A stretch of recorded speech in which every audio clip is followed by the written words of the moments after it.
भारतीय छात्र संसद foundation, MIT school of government और MIT विश्व शांति विश्वविद्यालय की संयुक्त पहल भारतीय छात्र संसद 12 संस्करण पूरे कर चुकी है।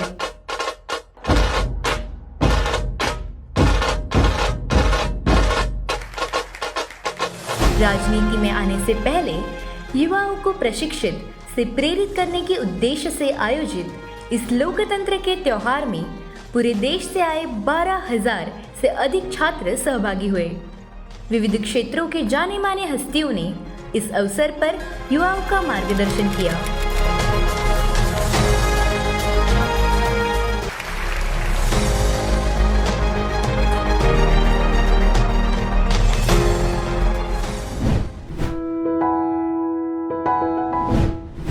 आप हमारे भविष्य हैं और यहाँ पर आकर मुझे ये देखकर ऐसे लगता है कि हमारा भविष्य सुरक्षित है। भविष्य की बात करते हैं तो वर्तमान की भी बात करना ज़रूरी है। मुझे लगता है कि 2 दिन से यहाँ पर मैं आ रहा हूँ और हर सत्र में एक बुनियादी सवाल पूछा जा रहा है और वो ये है कि हमारी जो जमहूरियत है उसके सामने चुनौतियाँ क्या क्या हैं, उसका सामना कैसे किया जाए। एक बात में तो बिल्कुल सहमति है कि इस मुल्क में हमारी सबसे कीमती चीज, हमारी सबसे खूबसूरत अमानत हमारी जमहूरियत है, हमारा प्रजातंत्र है।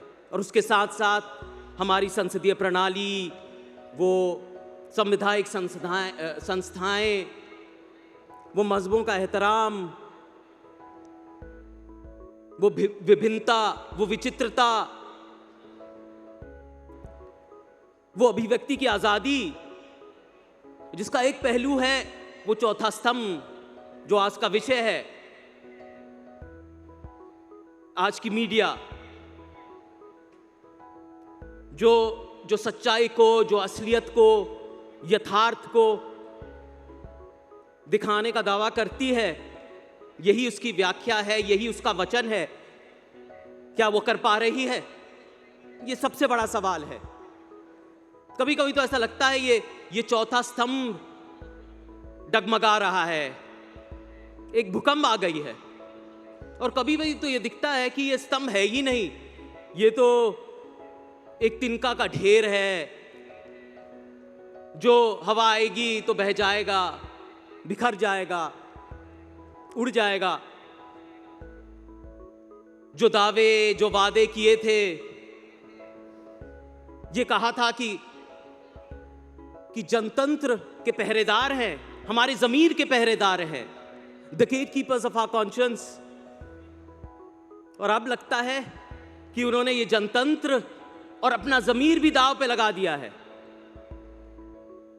जिनको कहते थे कि वो सरकार को आईना दिखाएंगे, ऐसा लगता है कि अब उनको आईना दिखाने की ज़रूरत है। ये वक्त आ गया है, ये वो आलम है जिन्होंने सच्चाई की कस्में खाई थी, ये प्रण लिया था कि हम बेईमानी का पर्दाफाश करेंगे, वो अब पर्दादारी का खेल खेल रहे हैं, झूठ की गुत्थी में उलझ गए हैं। एक खोखलापन है, फरेबी है, कच्चापन है, तीखी आवाजें हैं, ना के इरादे नेक नहीं। तो आज का विषय ये है, भारतीय मीडिया रूल्ड बाय नॉइज और रूल्ड बाय लॉ। और नॉइज किसको कहते हैं? नॉइज की क्या परिभाषा है? शोर। अभी मेरे साथी आशुतोष ने इसकी परिभाषा की थी, नॉइज के बारे में बोला था, मैं उनसे बिल्कुल सहमत हूं। नॉइज, शोर को मुख्तलिफ तरीकों से देखा जा सकता है। एक तरह का शोर वो होता है जो कानों को खरीदता है, खुरचता है, और जब आवाज और तीखी होती है तो चीर भी देता है, ऐसा एक नॉइज होता है। और शोर वैसा भी होता है, एक सकारात्मक शोर जिसका जिक्र पहले किया था, जो इनकलाब के जो नारे, जो मुखालिफत करते हैं, जो संघर्ष करते हैं, उनका एक शोर, जो विरोध करते हैं, जो हल्ला बोल करते हैं, जो मोर्चाबंदी करते हैं, उनका शोर। आज़ादी की लड़ाई तो ऐसी लड़ी गई थी। तो एक सकारात्मक शोर भी होता है, और वैज्ञानिक तो ये कहते हैं कि वाइट नॉइज भी होता है। वाइट नॉइज जहां पर सारी फ्रीक्वेंसी एक समान होती हैं, इक्वल मेजर में होती हैं। मैंने तो कभी सुना नहीं, लेकिन कहते हैं तो उससे शांति मिलती है, बड़ा सुकून मिलता है, नींद आ जाती है। लेकिन ये वो शोर नहीं दोस्तों, ये वो शोर नहीं, ये वो है जो जहर फैला रहा है, जो नफरत फैला रहा है, जो बैर फैला रहा है, जो तरफदारी कर रहा है, जो पक्षपात कर रहा है। ये वो शोर है। मैं आपको एक निजी उदाहरण देता हूं। मैं राष्ट्रीय कांग्रेस का प्रवक्ता हूं और तकरीबन दोपहर को 3-4 बजे मुझे फोन आता है ऑफिस से कि आज शाम को इस तरह की डिबेट है, आपको यहां पर जाना है, ये विषय है। मैं कहता हूं ठीक है, कौन सा विषय है? और जब भी मैं सुनता हूं कि विवादित एक विषय है, हिंदू मुस्लिम का, मंदिर मस्जिद का, शमशान कब्रिस्तान का, तो मेरा दिल घबरा जाता है। मैं कभी कहता हूं कि आज माफ करो, मैं नहीं जा पाऊंगा, मेरा दिल घबरा रहा है। और जब मैं जाता भी हूं, क्योंकि ये मेरा दायित्व है, ये मेरी जिम्मेदारी है, ये मेरी मजबूरी भी है, जाना जरूरी है, अपना पक्ष रखना जरूरी है। और जब मैं जाता भी हूं तो डिबेट के बाद, उस संवाद के बाद, उस गुफ्तगू के बाद ऐसा लगता है कि वही आवाजें मेरे सिर में गूंज रही हैं, वो प्रतिध्वनि, वो घबराहट, दिल की धड़कन तेज हो गई है। ये है वो शोर, वो नफरत वाला शोर जो हमें टीवी पे सुनाई देता है। कभी कभी तो ऐसा लगता है कि जो एंकर वहां पर बैठे हैं उनको यह कह दूं, या कि वो समझते हैं कि तारीख क्या होती है, इतिहास क्या होता है, पहचान है कि नहीं। ये विषय बड़ा संवेदनशील है, बड़ा संजीदा है ये मामला। ऐसे टालने से काम नहीं चलेगा, अब गहराइयों में जाना पड़ेगा। 2 मिनट का वक्त मिलता है, वो काफी नहीं। पता नहीं उनको समझ आता है कि नहीं। मुझे लगता है, और बहुत अफसोस के साथ ये कहना पड़ रहा है, कि आज की मीडिया में एक तरफदारी है, एक बहुसंख्यकवाद है, ध्रुवीकरण है। मुझे नहीं लगता था कि जब हम लोग एंकरिंग करते थे, और आशुतोष और सौरभ भाई इस बात के साक्षी होंगे कि 10, 15, 20 साल पहले ऐसी बातें थी, तो शोर तो बहुत है दोस्तों, बहुत ज्यादा शोर है। उस दिन एक बहुत ही विवादित विषय था, मैं बताऊंगा नहीं, लेकिन कोई एंकर आई और कहने लगी कि नहीं, इस हल का परिणाम होना ही चाहिए, हमें अपनी मंजिल पर पहुंचना चाहिए, इसका अंजाम होना चाहिए, चाहे कुछ भी हो जाए, कोई भी कीमत चुकानी पड़े। तो ये उस तरह की सोच है, और इसकी एक खास वजह है। मुझे ये लगता है कि संसद में, ये एक छात्र संसद है, संसद में और मीडिया में एक समानता होनी चाहिए। उनकी अगर तुलना करें तो संसद में लोग होते हैं, बहुत संप्रदाय के लोग होते हैं, बहुत धर्म के लोग होते हैं, अलग अलग क्षेत्र से आते हैं, हो सकता है आरक्षण की वो वजह हो, लेकिन मीडिया में एक ही सोच है, एक ही तरह की पृष्ठभूमि हमें दिखाई देती है। और ये बड़ी अफसोस की बात है। यहां पर मीडिया में मुझे अफसोस के साथ ये कहना पड़ रहा है, और जब मैं था वैसे ही हकीकत थी, कि दलितों का, आदिवासियों का, अल्पसंख्यकों का उतनी तादाद नहीं है। और जब नहीं है तो उनकी आवाज कैसे पहचानी जाएगी? कौन उनकी बात सुनेगा? कौन उनका दुख दर्द समझेगा? उनकी फरियाद, उनकी रंजिशें, उनकी शिकायतें, उनकी दलील कौन समझेगा? मुझे भैया बताइए आप।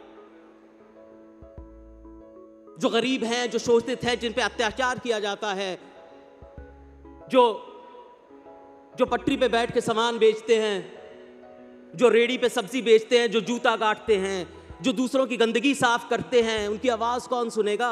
वो तो दबा दी जाती है। मीडिया तो वही जगह है, क्या सुनाई देती है?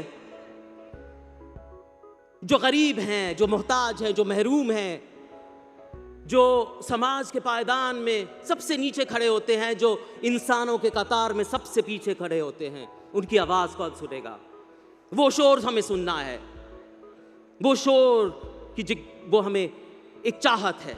कुछ खूबियां भी हैं, ऐसी बात नहीं है। मुझे लगता है कि हमारा मीडिया, जब मैं मीडिया में था और अब तक, एक तरह से उसका एक प्रजातांत्रिक रूप भी दिख रहे हैं। बहुत सारे यूट्यूब चैनल भी आ गए हैं, पोर्टल्स हैं, मैं देखता भी हूं उनको। और जो मुख्य धारा से हटकर जो आवाजें हैं वहां पर वो व्यक्त की जा रही हैं, जाहिर की जा रही हैं। ये अच्छी बात है। क्या जुल्मतों के दौर में भी गीत गाए जाते हैं? क्या जुल्मतों के दौर में भी, अंधेरे के वक्त, क्या जुल्मतों के दौर में भी गीत गाए जाते हैं? हाँ, जुल्मतों के दौर के ही गीत गाए जाते हैं। तो ऐसा हो भी रहा है। जो किनारे की आवाजें हैं वो सुनाई दे सकती हैं ये पोर्टल्स, ये ऑनलाइन मीडियम के द्वारा। मैं आखिरी में ये कहूंगा, मेरे नाना जी बाबू जगजीवन राम ये मुझे कहा करते थे, एक बात उन्होंने कही थी कि कोई भी अगर दूसरा धर्म हो, कोई भी संप्रदाय हो, कहीं और के लोग हो, उनकी परंपरा हो, उनकी खासियत हो, तो उनकी 5 चीजें, अच्छी चीजें याद कर लीजिए। इस्लाम हो, हिंदुइज्म हो, कुछ भी हो। हिंदुइज्म का क्या कहना, वो तो बहुत ही ज़्यादा व्यापक है, उसमें द्वैत है, अद्वैत है, विशिष्ट द्वैत है, द्वैताद्वैत है।